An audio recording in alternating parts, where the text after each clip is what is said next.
When approaching retirement from a long and successful career, you'll likely have a list of big decisions to make in a relatively short time period.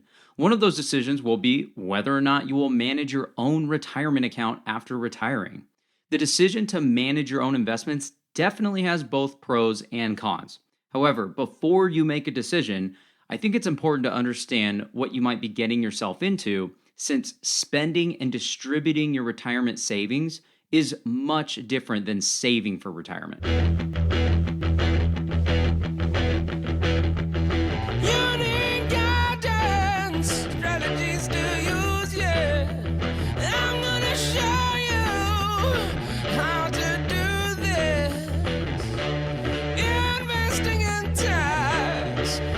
Tips you need help.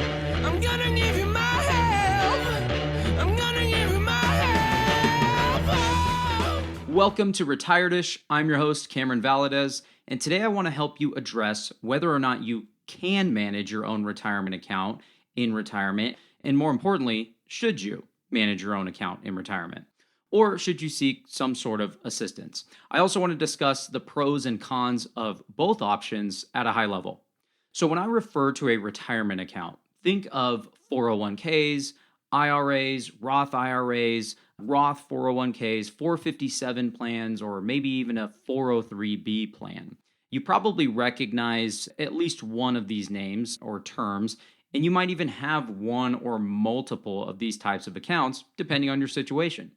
When I refer to the management of a retirement account, I don't mean picking some investments for your account or in your account and just staring at them. Instead, I'm referring to many things, some of which might be understanding the different rules of the accounts that you have, understanding and correctly reporting the tax implications when you move money between these accounts or take money out of them, known as a distribution.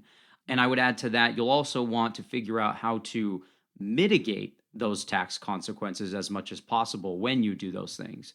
You'll need to understand how to invest the accounts according to the different goals that you're going to have throughout retirement. And you're going to have to manage your own emotions and investing behaviors. And this is arguably the most important part, and I'll tell you why a little bit later. You'll also need to look into how you're going to rebalance your account and your investments to maintain the level of risk that you need to take in order to meet those different goals you have in retirement. And this is something that you typically want to take a look at and consider doing year over year. Otherwise, you might be taking on additional unnecessary risks. Also included in this list of managing your own account, you'll want to manage the right strategy for you when pulling money out of these different accounts.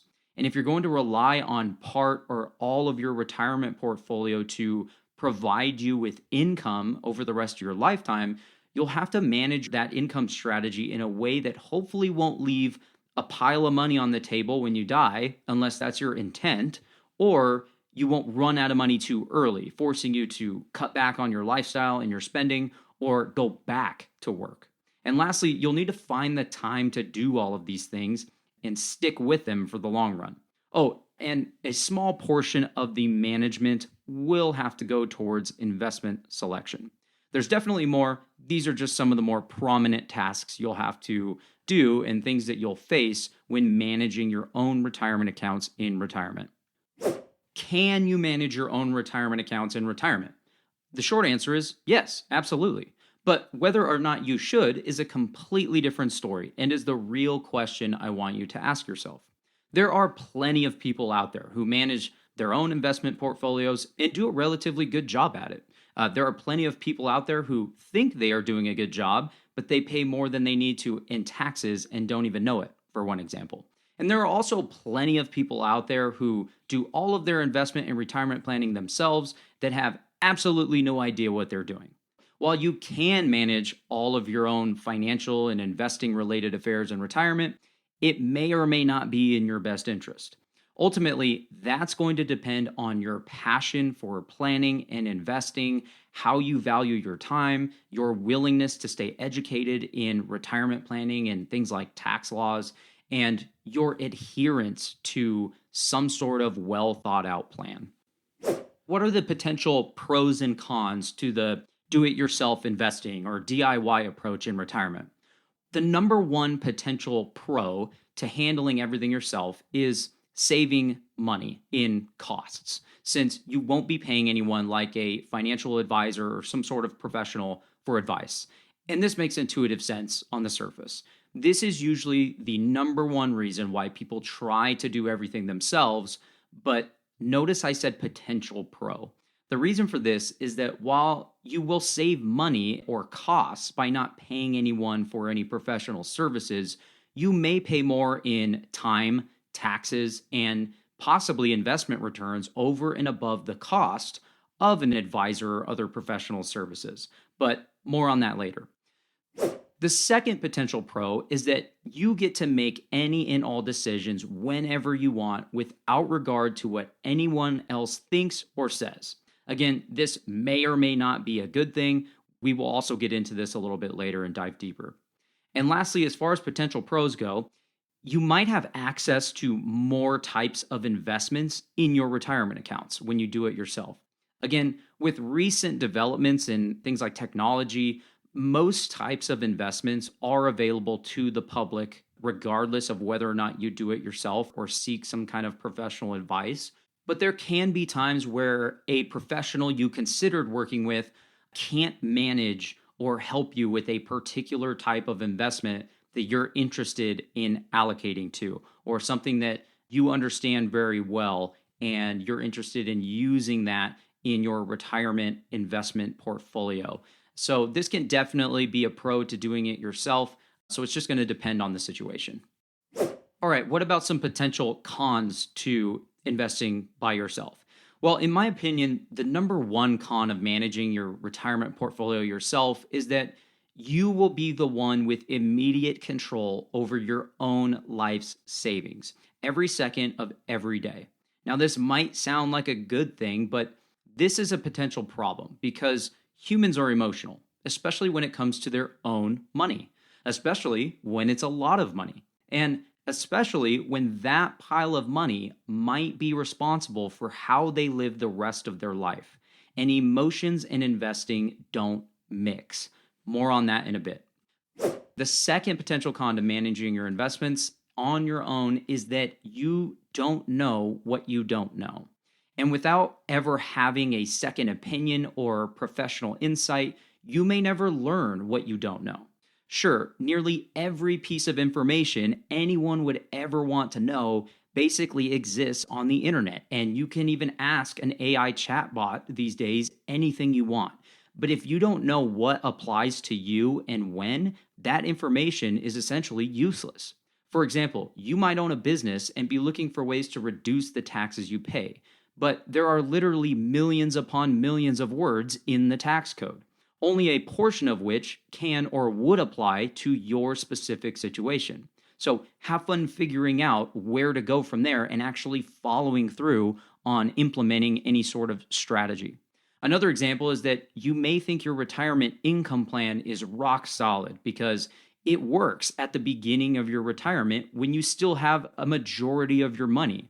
But there might actually be a very high risk that it gets derailed at some point and fails due to one or more circumstances.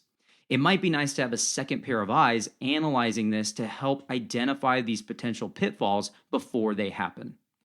The third potential con I want to mention has to do with implementation. If you've listened to this podcast before, you know I always say implementation is everything.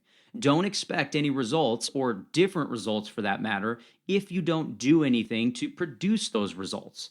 It is not enough to know what to do and how to do it. You actually have to take considerable time to manage your retirement withdrawals, your tax planning, your investment behavior, and the various risks that will pop up throughout retirement, and you need to take action. It's similar to dieting, right? We all know what eating healthy entails. We know what to eat, and we know, for the most part, how much to eat. But do we do it when left to our own devices? For the vast majority, the answer is no. At best, most people go on a diet but fail to permanently change their diet. But if we weren't allowed to, let's say, buy food and instead everything was decided on and provided to us based on the goal we want to achieve, don't you think we would see some better results? Usually, we require, and I mean humans, a higher level of accountability than simply relying on ourselves in order to see meaningful change. Another con of doing things completely on your own could be that if you were to predecease your spouse, would they know how to pick up where you left off? I have found that in most relationships, one person typically deals with all of the investing and retirement type of planning. If that person, and this might be you, were to unfortunately be out of the picture all of a sudden, and your spouse doesn't know what to do or where to start, it may cause a wrinkle in the plans you once had for your family, and everything you worked hard at building could go off in a completely different direction. I have actually seen where someone who typically handles everything on their own will actually go formulate a relationship with some sort of professional ahead of time while they're still alive and healthy so that they are more comfortable with their plan to take care of their spouse if they suddenly aren't around. So, just something to think about. And lastly, investing yourself introduces the cost of your time and execution risk of when to buy and sell investments or make certain adjustments. For instance, you might have owned an investment that ends up working well, but you happen to have sold it before it had a chance to do well. Or you hang on to other investments and don't sell them, and they end up being poor investments for years to come. In other words, you might continue jumping around between investments because they don't work out how you thought, and you don't give any investment the time it deserves to perform. What can I say? It's a difficult game. Now, of course, there may be many more pros and cons that I missed, but these are some of the major ones you'll run into when trying to make a decision. Okay, so now the question is, should I manage my own retirement accounts in retirement? First and foremost, if there's anything you take away from this episode, you'll need to prepare yourself for the reality that managing your investments and creating, let's say, an income stream from those investments to plan for a 20 to 30 year retirement is a completely different ballgame than the last 20 to 30 years you spent saving for retirement. I can't stress this enough. This is often one of the biggest surprises to new retirees. Accumulating wealth and staying wealthy are completely opposite things. To accumulate wealth, you need to take some risks, sometimes big risks. And when you're younger, those risks are a little easier to take. Once you've accumulated a level of wealth that you're comfortable with, to stay wealthy, you end up being more careful and take less risks. A lot of times, people are actually too careful and take too little risk, which can also present additional risks throughout retirement. For example, you may accumulate, say, $700,000 or $3 million in retirement savings and decide, you know what? I think I've saved enough and I think I can make this money last for my spouse and I for the rest of our lives. Therefore, you make the decision to either cut back significantly and maybe semi-retire or completely retire and end the consistent paychecks. You make the decision to move on to bigger and better things, largely based on the amount that you had saved. In other words, you hit the number you felt comfortable with. And before you know it, you're 14 months into retirement, you feel great, you're confident that you've done all the right things, and you're really enjoying retirement. Then, suddenly, something breaks in the economy and your investments drop by 40%. The panic begins to set in. Now what? What do I do? Do I need to change my lifestyle? Do I need to change the way I invest? Will I have to go back to work? When you are working, you may have experienced situations like this, but it may not have been that big of a deal because you were still earning a steady paycheck and weren't thinking of retiring for maybe another decade or so. You kept putting money away and buying the same investments, albeit at a cheaper price when markets fell. You may have even been getting a tax deduction every time you did that. So while it felt somewhat painful, it wasn't necessarily the end of the world, and your lifestyle didn't necessarily change. But now that you see the quote-unquote number that you are relying on to provide for you and your family over the next 20 to 30 years, just got cut nearly in half. This is where emotions, second guessing, and a whole myriad of psychological chaos can set in. When investing, there are always risks, and most investments go through cycles of good and bad. It's just part of the game, whether it's the stock market, gold, real estate, your small business, etc. You have to know that drastic downturns and even spectacular upswings will continue to happen more often than not multiple times over the rest of your lifetime, even though you might be already heading into retirement. The problem is that we don't get the luxury of knowing when these will occur, and even what our personal lives, our spending, our expenses, and goals might be at any given time. All of these aspects of our lives change on a consistent basis. For example, when times are good and your investments are performing extraordinarily well, you may start spending more money, maybe to remodel your house or your backyard, or gift money to children so you can see them enjoy it. And then right after you've done so, things take an abrupt turn, and now you're wondering if you'll be able to make it. These are obviously just some examples, but there are many, such as significant changes in tax laws, or maybe major life changes such as relocating in retirement, divorce, or premature death of your spouse, etc. When you're receiving a steady paycheck and possibly an increasing income every year while you're working, these events can be a little easier to manage because you have an opportunity to make up for any potentially bad financial decisions, or weather the storm when your investment returns go south. Now, this may sound dire, and I promise I'm not trying to scare you, and I'm not saying a situation like these will happen to you, but this is a very potential reality, and it has happened to so many people before you. It is a potential risk, and it's one that most cannot afford to take. So the reason I bring this to light is because when you ultimately make the decision to go it alone or seek assistance with your retirement and your investments, you need to know what can happen and how you're going to address it before it happens. You need to have some sort of plan. There are ways to mitigate the different risks throughout retirement, such as the hypothetical situations I just laid out. But if you're managing your life savings on your own, you need to be sure that you're holding yourself accountable for implementing your plan every year for the remainder of your retirement, and that you have a plan in place when certain risks arise. And you need to make sure you adhere to this plan in both good times and bad. And I think it goes without saying that taxes are a huge part of the puzzle as well. Paying only what is required in taxes and not a penny more helps keep more of your own money in your own pocket that you get to spend and use towards your other goals. So mitigating taxes year in and year out is equally as important, if not more important, than how you manage the particular investments that you have.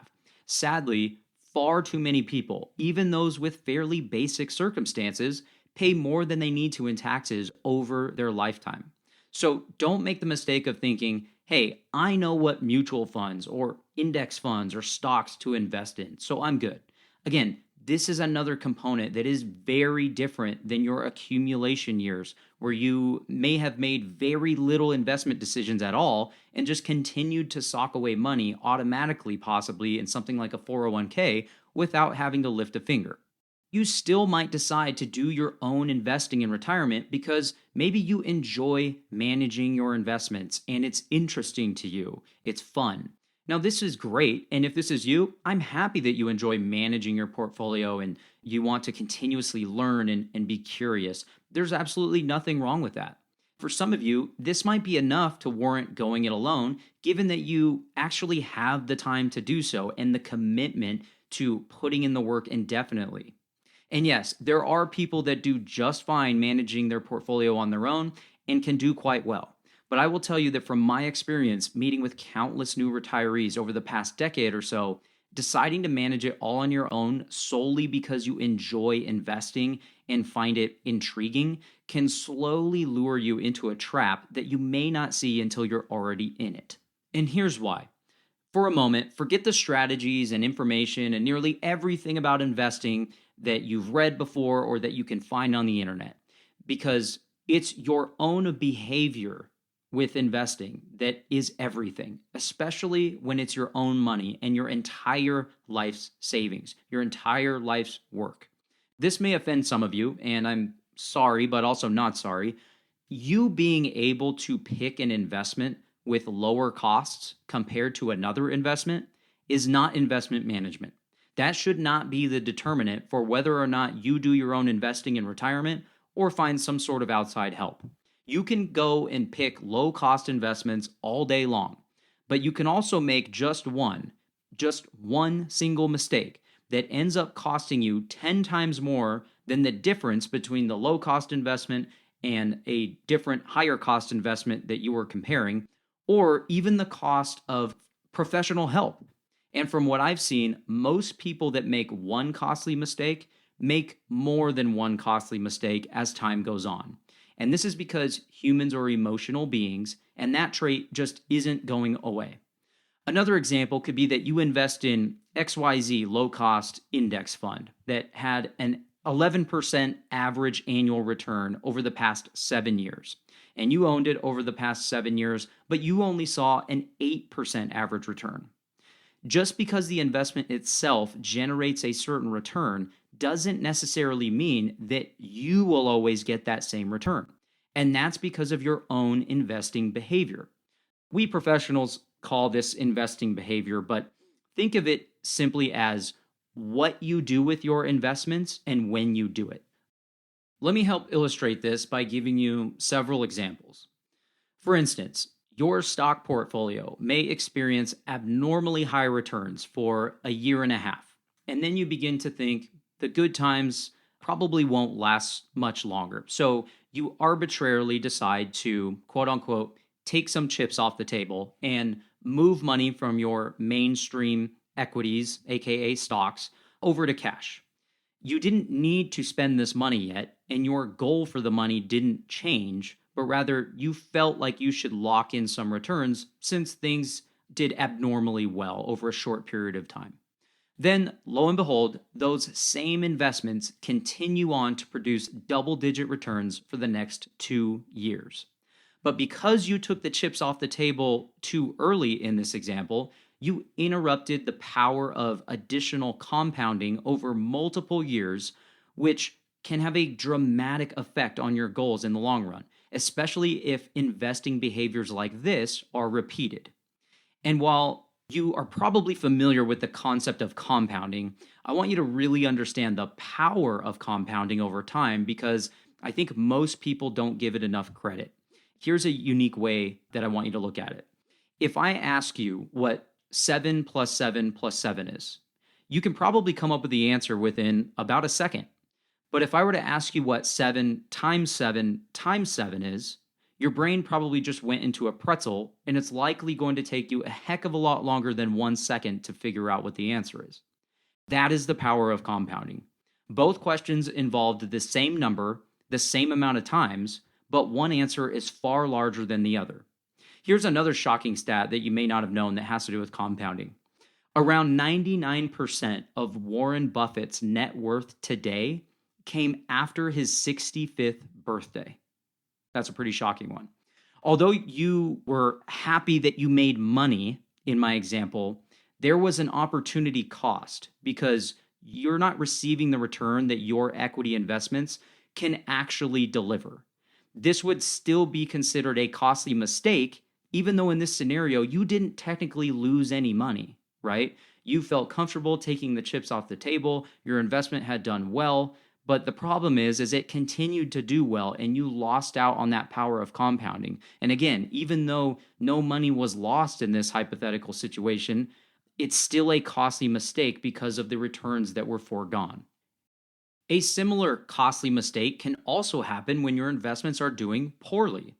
There is an all too common situation, which you may have even found yourself in before, when, let's say, the stock market falls in a dramatic fashion, let's say 35%, and your portfolio that you thought was well diversified actually fell by nearly the same amount. So you're looking at your accounts and they're down 35%. So you or your financial advisor begin to second guess your initial investment choices, and go looking for the new latest and greatest investment that isn't supposed to act like the stock market, such as some sort of alternative investment of some sort.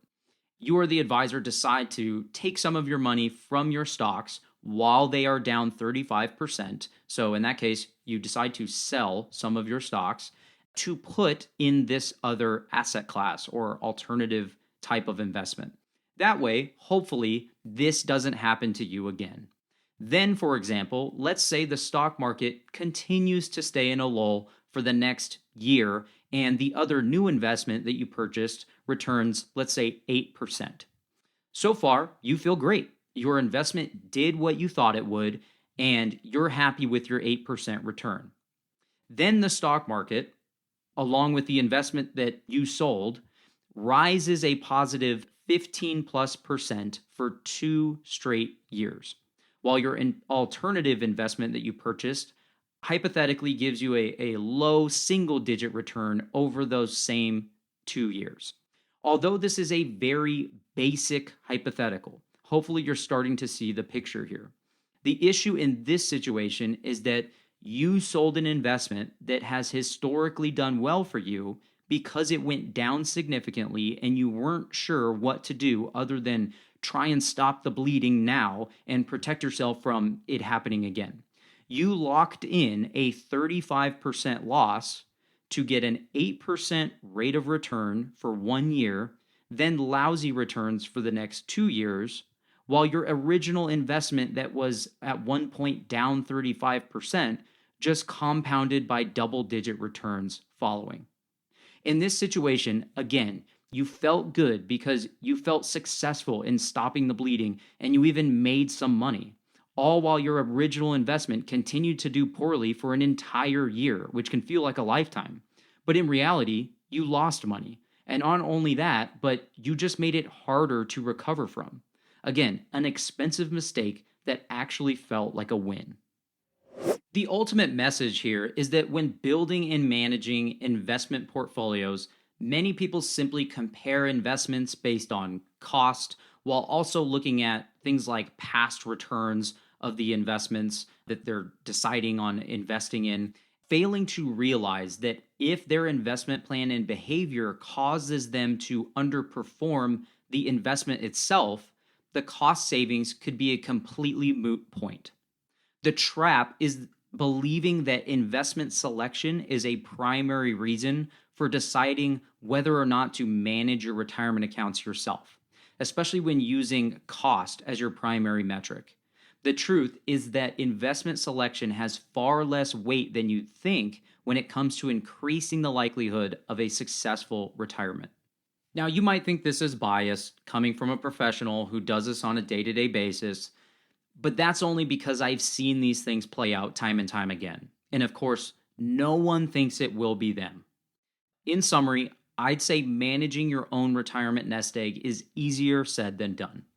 And this is mainly due, again, to our emotional attachment to the money we worked a lifetime to save and the thoughts and dreams we have of what that money might be able to do for us.